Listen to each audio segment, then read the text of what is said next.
Good evening. Even tonight, Palestinians and Israelis will be taking nothing for granted.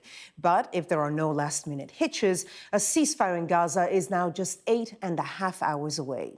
It should see the release of the first 3 hostages taken by Hamas on the 7th of October 2023, with a further 30 due to be freed in the first phase of the ceasefire. In return, dozens of Palestinian prisoners will be freed from Israeli jails. But as the Israeli Prime Minister made his first televised statement since the ceasefire was agreed, he warned that his country reserves the right to attack Hamas again.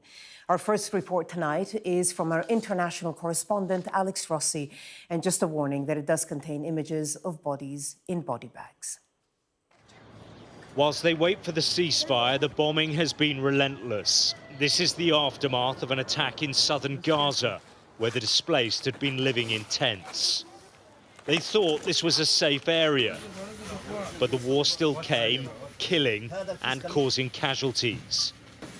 People here have lost so much, the grief never stops. May God give his father in particular the patience. He lost a son at the beginning of the war when an apartment building collapsed on him. His son Samir became a martyr, and today he lost his eldest as well. The horror of what has happened in Gaza is beyond words.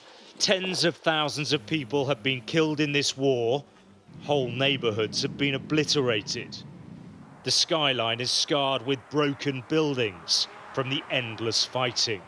You can see the smoke behind me from another strike, but when the ceasefire starts, the bombs will stop dropping and the guns will fall silent after 15 long and brutal months of war. But there are still many questions about what will happen in the days and weeks ahead. Many issues still need to be resolved, not least of all, who will run the Gaza Strip. And until that happens, there can be no permanent end to the violence. The Palestinian Authority says it is ready to take control, but Israel has stated that would be unacceptable. It is issues like this which make the deal so fragile. And the Israeli Prime Minister is warning the war will restart if the negotiations falter.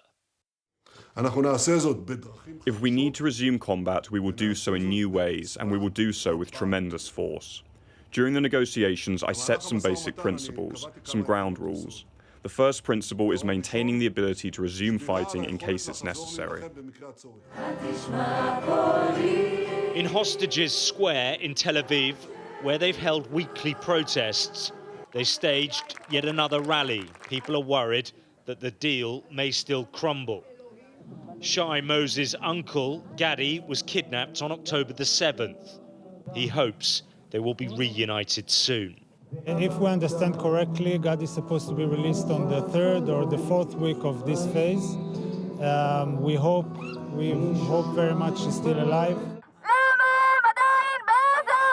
In the first phase of the deal, 33 of the hostages should be returned to their loved ones. But the fear is if the fighting starts again, not everyone will be coming home. Alex Rossi, Sky News, Tel Aviv.